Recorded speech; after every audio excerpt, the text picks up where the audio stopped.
Hello friends, welcome है आपका हमारे YouTube channel knowledge with Alok Singh Rajput में।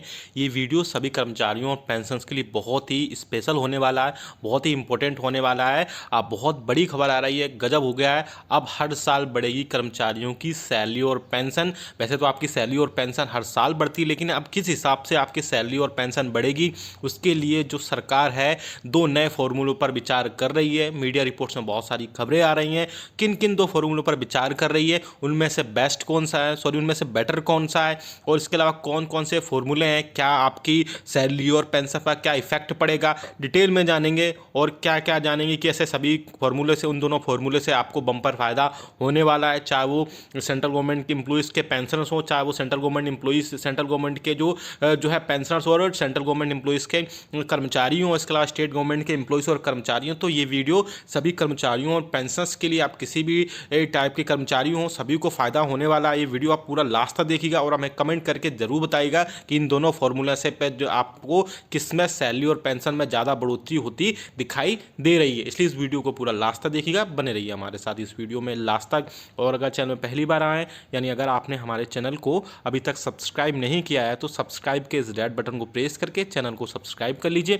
साथ ही साथ आप हमारी वीडियोज़ की लेटेस्ट नोटिफिकेशन के लिए इस घंटे के निशान को हिट करके ऑल नोटिफिकेशन को सिलेक्ट करना बिल्कुल मत भूलिएगा। तभी आपके पास हमारी वीडियोस की लेटेस्ट नोटिफिकेशन आ पाएगी और आप हमारी वीडियोस को वॉच कर पाएंगे। इसके अलावा हमारे चैनल पर central government employees, state government employees, pensioners, family pensioner, defence, postal, railway, डाक सभी टाइप के कर्मचारियों, पेंशनर्स और फैमिली पेंशनर्स के लिए हम न्यूज़ और इन्फॉर्मेशन लाते रहते हैं। चलिए आपको लेके चलते हैं उस न्यूज़ पर। आप देख सकते हैं 7वें वेतन आयोग के अकॉर्डिंग ये न्यूज़ आ रही है।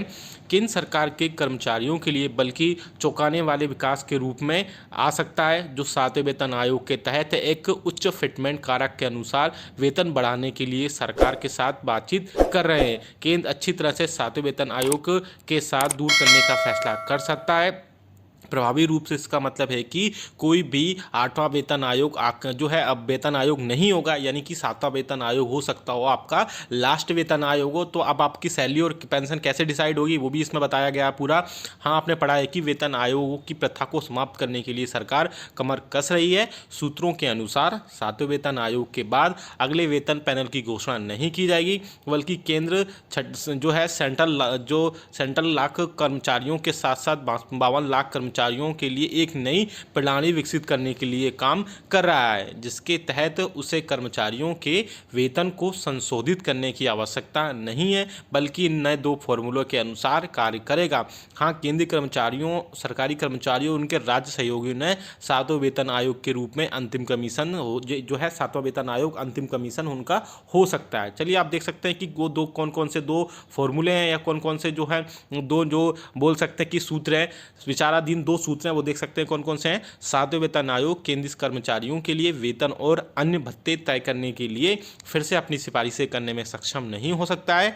पिछले 10 वर्षों में, यानी लास्ट 10 ईयर्स में, पैनल कर्मचारियों के लिए वेतन और भत्तों के बारे में सिफारिशों के साथ सामने आया था, लेकिन सरकार कर्मचारियों के वेतन संशोधन के लिए दो नए फॉर्मूलों, जिसे बोल सकते हैं कि पहला जो फॉर्मूला होगा वो ऑटोमेटिक पे कमीशन प्रणाली होगी, दूसरा जो फॉर्मूला होगा उसे एक्रोइड फॉर्मूला होगा। उन दोनों फॉर्मूले पर सरकार जो है अब विचार कर रही है। अब देखते हैं कि फाइनली इन दोनों में फॉर्मूले के बीच जो डिफरेंस क्या है, इन दोनों के बीच में जो है अंतर क्या है। आप देख सकते हैं यहाँ पर एक स्वचालित वेतन व्यवस्था के तहत सरकार एक व्यवस्था करेगी, जिसमें अगर डीए में 50% की बढ़ोतरी होने पर वेतन संशोधित कर दिया जाएगा। यानी जैसे ही आपका डीएनएस अलाउंसेस 50% होगा, तो आपकी जो सैलरी होगी और आपकी पेंशन होगी ऑटोमेटेड पे रिवाइज हो जाएगी। उसमें किसी भी टाइप का कोई भी जो है सारी चीज़ें ऑटोमेटिक होंगी। जबकि जो दूसरा फॉर्मूला है वो एक्रोइड फॉर्मूला है। अब देख सकते हैं कि एक्रोइड फॉर्मूले में क्या होगा, जब एक्रोइड फॉर्मूले के तहत केंद्रीय कर्मचारियों के वेतन को मुद्रास्फीति और कर्मचारियों के प्रदर्शन के साथ जोड़ा जाएगा।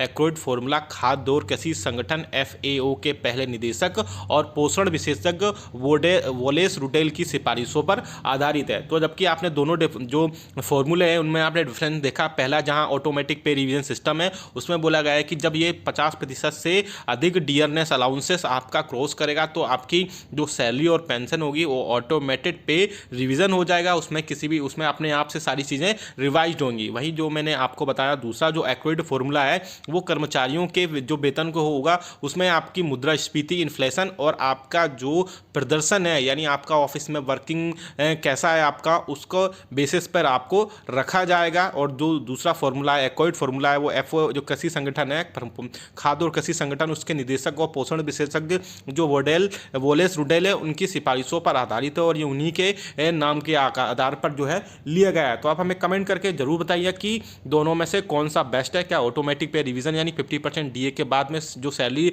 और पेंशन रिवाइज होगी वो बेस्ट है, या एक्रोइड फॉर्मूला आपका बेस्ट है। और आगे आप इसमें देख सकते हैं एक्रोइड ने किसी भी व्यक्ति के लिए खाद्य पदार्थों और कपड़ों की आवश्यकताओं के आधार पर अपनी सिफारिशें तैयार की हैं। उन्होंने आम आदमी के जीवन को प्रभावित करने वाली वस्तुओं में मूल्य परिवर्तन से संबंधित कारक को ध्यान में रखा जाएगा।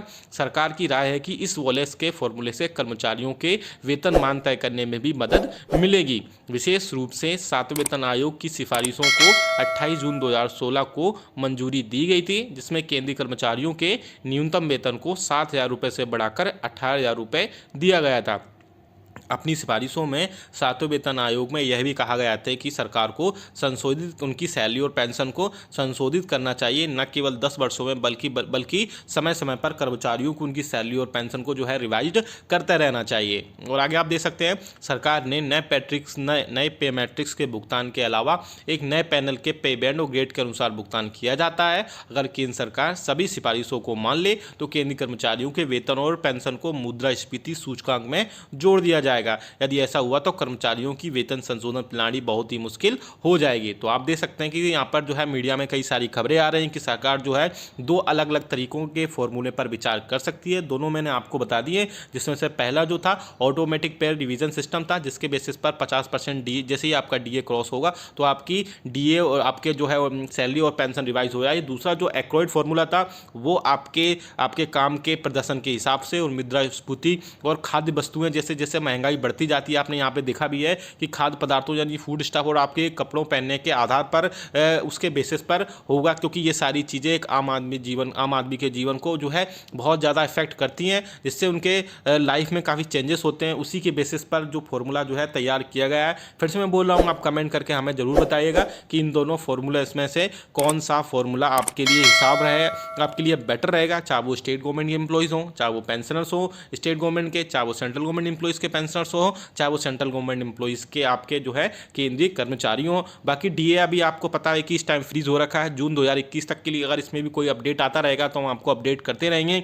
ऐसी हमारी वीडियोस को देखते रहिए और वीडियो को लाइक करिए। वीडियो अच्छा लगा लाइक तो करिए, इसको साथ शेयर भी करिए। ऐसी न्यूज़ और अपडेट्स के लिए हमारे चैनल को सब्सक्राइब भी कर लेगा। इसके अलावा मैं और चीज़ बता दूं कि ये बहुत ही मीडिया में ऐसी खबरें आ रही हैं कि सरकार जो है कई सारे जो इन दोनों जो फॉर्मूला पर विचार कर रही है, हमें कमेंट करके जरूर बताएगा इन दोनों में से कौन सा अच्छा है। उसी हिसाब से जो है आपके, और इसके अलावा जो हो सकता हो कि आने वाले दिनों में 8वें वेतन आयोग ना भी आए, 7 पे कमीशन में कई सारे चेंजेस हो सकते हैं इसमें, और उसी के बेसिस पर आपकी जो सैलरी और पेंशन का रिवीजन है, मिनिमम और फिटमेंट फैक्टर है उसमें बढ़ोतरी करके आपकी सैलरी और पेंशन में जो एनोमलीज है उसको दूर किया जा सके। वीडियो अच्छा लाइक करिएगा, शेयर करिएगा सभी दोस्तों के साथ में। ऐसी न्यूज़ और अपडेट्स के लिए आप हमारे चैनल को सब्सक्राइब भी कर लेगा। मिलते हैं आपको नेक्स्ट वीडियो में। Thank you so much.